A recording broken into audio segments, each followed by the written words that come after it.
Hai teman-teman, selamat datang kembali di channel YouTube Evating. Sebelum kalian mendengarkan cerita ini, mohon dukungannya berupa like, komen, dan subscribe. Terima kasih.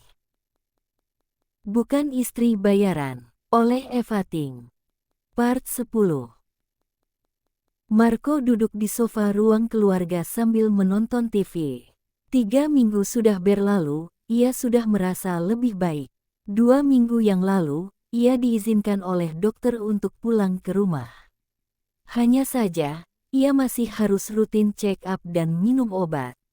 Kepalanya yang luka masih diperban tapi mulai sembuh, walau terkadang masih tersisa sedikit rasa sakit, ia tidak terlalu mengacuhkannya. Kakinya masih digips. Tulang kaki kanannya yang retak belum sembuh sempurna. Ia bisa berjalan dengan bantuan tongkat. Berhubung ia masih belum bisa berjalan sesempurna biasanya, dan akan sangat sulit untuk turun naik tangga, akhirnya kamar tidur mereka berpindah ke lantai dasar. Ia juga memantau dan melakukan pekerjaannya dari rumah. Marco melirik Felicia yang sedang membuatkan teh manis hangat untuknya sebagai pengisi waktu santai sore ini. Perut Felicia terlihat mulai membuncit. Apa Felicia masih belum sadar kalau ia hamil? Marco menarik napas panjang. Ia masih belum menemukan cara untuk memberitahu Felicia tentang kehamilan istrinya itu. Bahkan ia juga belum menjelaskan dengan gamblang pada Felicia tentang kejadian ia dan Citra di kantornya beberapa waktu lalu. Tapi Felicia tidak mau bertanya, bahkan juga seperti tidak ingin mempermasalahkannya.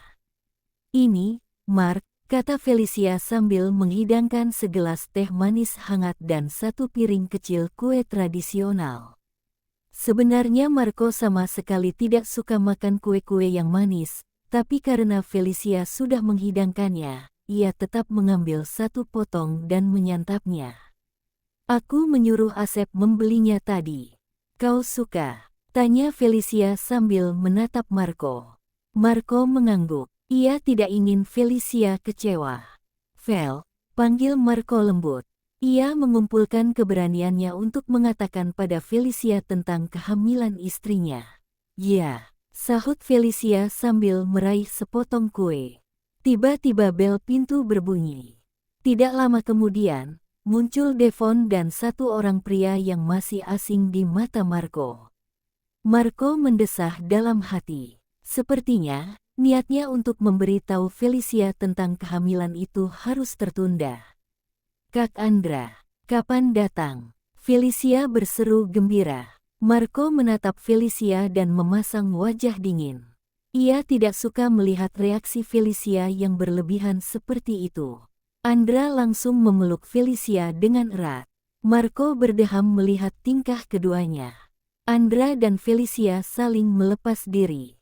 "Kenalkan, Kak, ini Marco, suamiku," kata Felicia sambil menoleh ke arah Marco.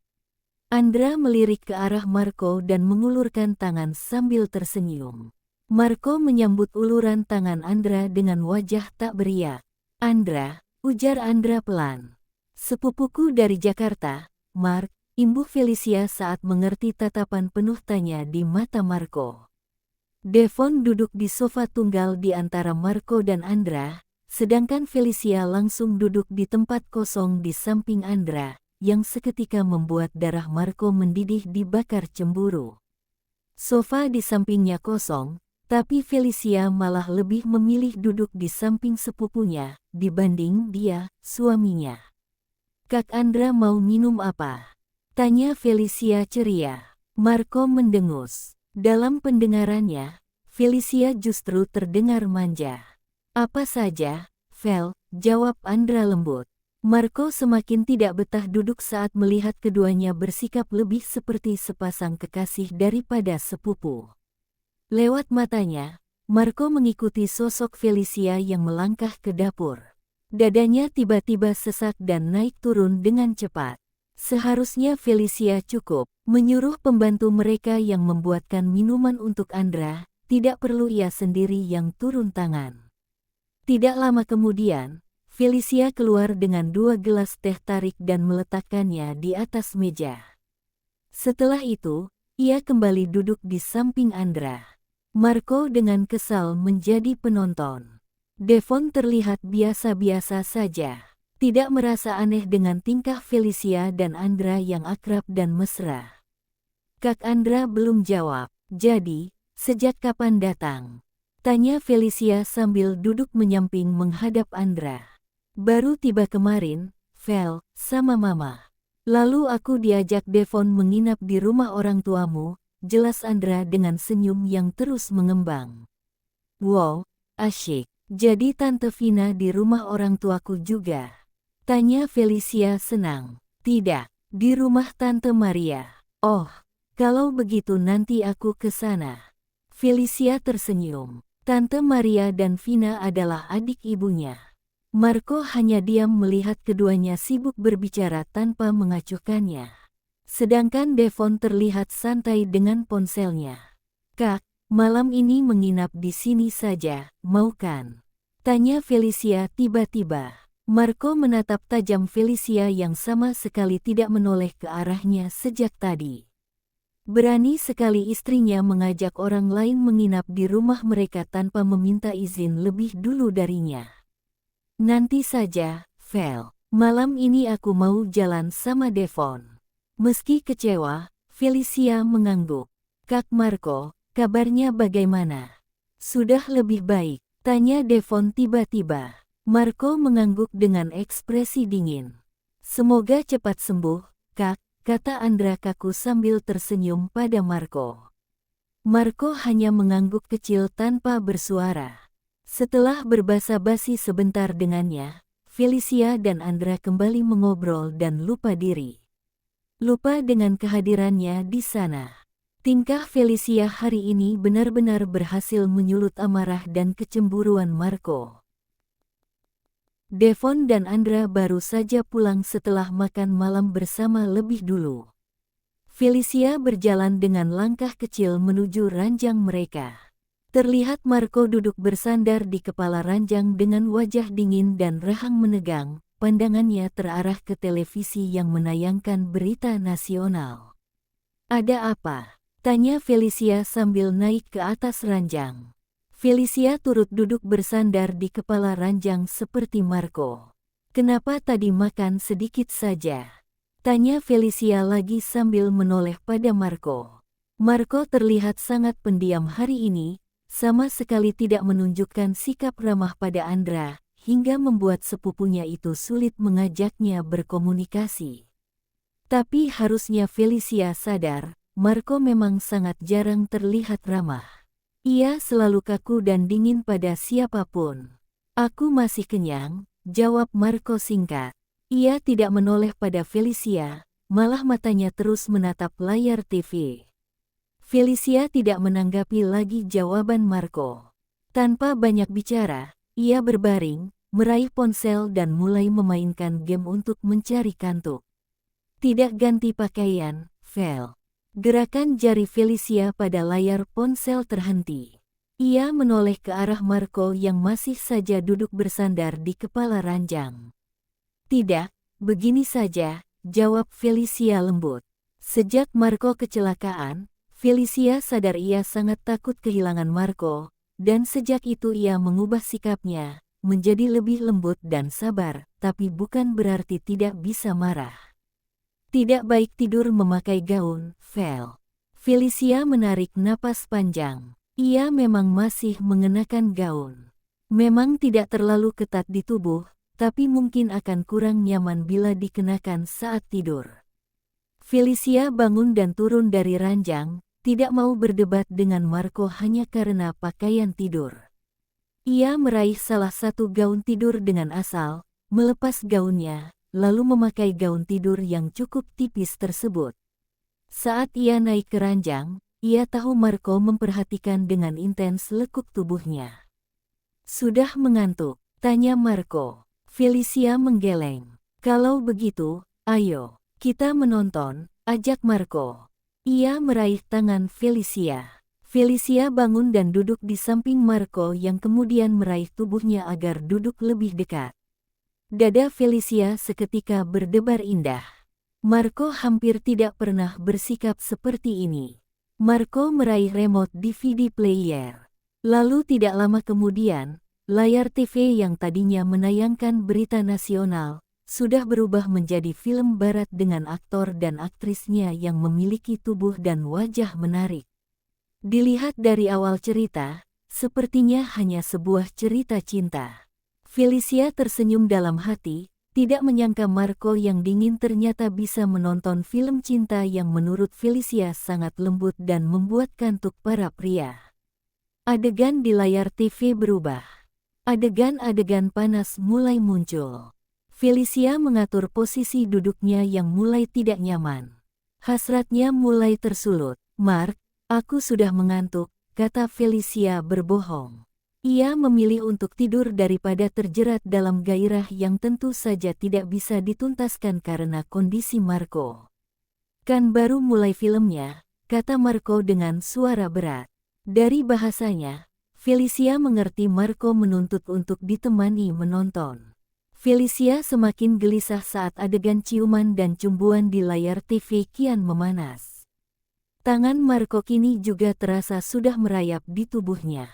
"Mark," bisik Felicia parau sambil menahan tangan Marco. Tapi Marco tampak tidak peduli. Ia malah berbalik dan menarik Felicia merapat ke tubuhnya. Darah Felicia berdesir tatkala sapuan lembut menyentuh bibirnya. Marco menciumnya dengan lembut, membelai dan menggoda hingga bibir Felicia terbuka. Lidah Marco menerobos masuk, mencecap lebih dalam dan penuh hasrat. Felicia mengerang. Seluruh sel dalam dirinya berteriak mendamba Marco. Menginginkan ciuman ini berlanjut ke sesuatu yang lebih panas. Tapi ia sadar dengan kondisi Marco saat ini. Felicia melepas ciuman mereka, menarik diri dan menahan tangan Marco yang mulai merayap ke pusat dirinya. "Mark, jangan," cegah Felicia lembut. "Kenapa?" tanya Marco pura-pura tidak tahu dengan alasan Felicia. "Aku menginginkanmu, Fel," bisiknya parau. Darah Felicia berdesir. Sesuatu dalam dirinya meleleh. Tapi, Marco mendorong tubuh Felicia pelan. Ia mulai menurunkan celananya, melepasnya lewat sebelah kaki yang tidak digips. Felicia terpaku dengan dada berdebar. Bukti gairah Marco terlihat sudah siap dan luar biasa. Tanpa bicara, Marco meraih tubuh Felicia dan memulai cumbuannya. "Mark." Felicia tentu saja sangat menginginkan Marco, tapi ia memikirkan konsekuensinya. Marco terus mencumbunya dengan panas, membuat akal Felicia berkabut dan akhirnya pasrah dalam pusaran hasrat. Felicia keluar dari kamar mandi dengan tubuh berbalut jubah mandi dan handuk melilit di atas kepala. Sinar matahari pagi menghangatkan kamar. Marco terlihat masih berbaring di ranjang sambil menonton TV. Felicia duduk di pinggir ranjang, menimang-nimang untuk meminta izin untuk bertemu dengan tantenya yang datang dari Jakarta. "Mau mandi?" tanya Felicia lembut. Kalimat sebenarnya yang ingin ia ucapkan masih menggantung di tenggorokan. Marco menoleh dan menatap Felicia dengan lembut. "Nanti saja." Marco kembali menatap layar TV. "Mark, petik 2. Ya, aku. Ada apa?" Marco melirik Felicia sekilas. "Aku ingin ke rumah tanteku." "Untuk apa?" Kali ini fokus Marco sepenuhnya pada Felicia. "Untuk apa?" Pertanyaan Marco terdengar aneh. "Boleh?" tanya Felicia tanpa menjawab. "Aku belum bisa menemanimu, Fel. Kakiku belum cukup sembuh untuk bepergian," kata Marco dingin. Felicia terdiam, tidak menyangka akan mendapat jawaban sedingin ini dari Marco. Aku bisa pergi dengan Mama." Marco hanya diam tanpa menjawab. Felicia menyentuh tangan Marco. "Mark, petik 2. Wajah Marco semakin dingin. "Lain kali saja, Fel, tunggu aku sudah sembuh." Marco menekan-nekan tombol remote TV di tangannya dengan tak acuh. Felicia menghela napas berat. "Lain kali kapan? Jika menunggu Marco sembuh, maka tantenya yang kemarin datang sudah pulang. Menahan perasaan kesal, Felicia keluar dari kamar. Sifat Marco memang sangat sulit untuk ditebak. Terkadang hangat, terkadang dingin. Tapi mungkin lebih banyak dingin daripada hangat. Felicia ke dapur, mengambil susu yang Bi Ija buatkan untuknya tanpa peduli pada pandangan heran Bi Ija, lalu beranjak untuk duduk di teras.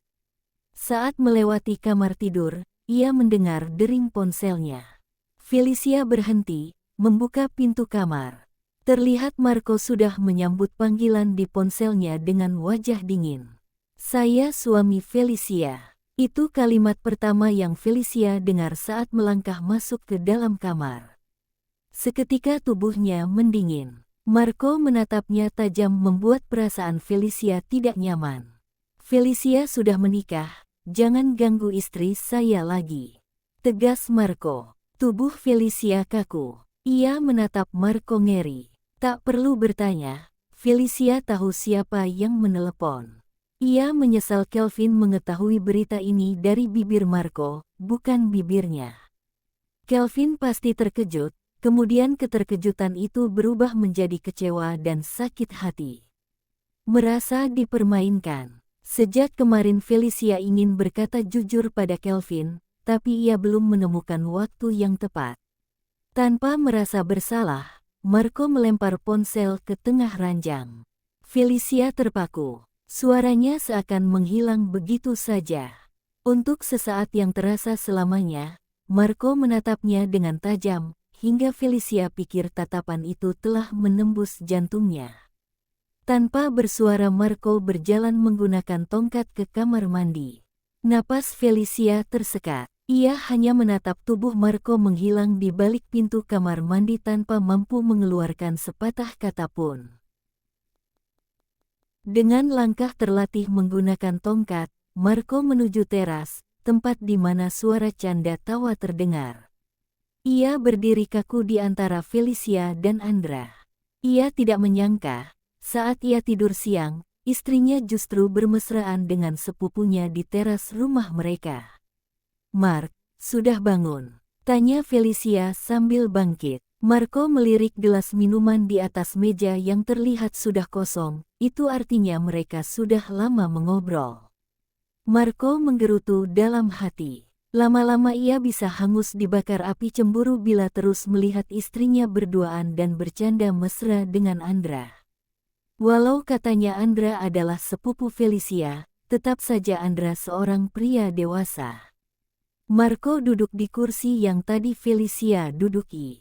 "Bagaimana kabarnya, Kak?" tanya Andra sopan sambil menatap Marco. "Baik," jawab Marco datar. "Mau teh?" tanya Felicia pelan. Marco mengangguk pelan. Tidak sampai 5 menit, Felicia sudah kembali dengan teh manis hangat di tangan dan menghidangkannya di atas meja. "Fel, aku ingin sayur capcay untuk makan malam," kata Marco tiba-tiba. Felicia yang berniat duduk di kursi di depan Marco, mengurungkan niatnya. "Oh ya, ku beri tahu Bibi." Felicia siap beranjak. "Aku ingin kau yang memasakkannya." Felicia menatapnya bingung, lalu melirik ke arah Andra yang terlihat hanya diam. "Oke," jawab Felicia pelan. "Kak, aku masak dulu. Nanti kakak makan malam di sini saja," imbuhnya pada Andra. Marco menggerutu dalam hati. Ia menyuruh Felicia memasak hanya supaya istrinya tidak lagi bisa mengobrol dengan Andra. Tapi Felicia malah mengajak Andra untuk turut makan malam bersama. "Masih lama di Batam?" tanya Marco basa-basi penuh arti. Ia berharap Andra segera pulang ke Jakarta agar tidak mengganggu rumah tangganya lagi. Sejujurnya, setiap kali melihat Felicia bersama Andra, dadanya sesak menahan cemburu. Bila bersama Andra, Felicia selalu ceria, berbeda bila bersama dirinya. "Belum, pasti, Kak," jawab Andra sopan. Marco mengernyit dahi mendengar jawaban Andra. Suasana hening menyelimuti teras.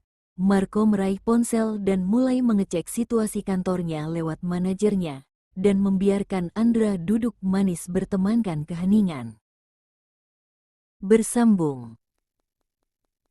Novel-novel romantis karya Eva Ting tersedia dalam bentuk PDF. Untuk pemesanan hubungi WhatsApp Eva Ting.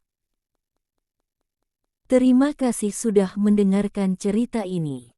Jangan lupa dukung Eva Ting dengan like, komen, dan subscribe. Ikuti juga Instagram, TikTok, dan Wattpad Eva Ting. Sampai jumpa di part berikutnya. Dilarang mengutip sebagian atau seluruh isi cerita ini dalam bentuk apapun tanpa izin tertulis dari Eva Ting. Hak cipta dilindungi undang-undang. All right reserved.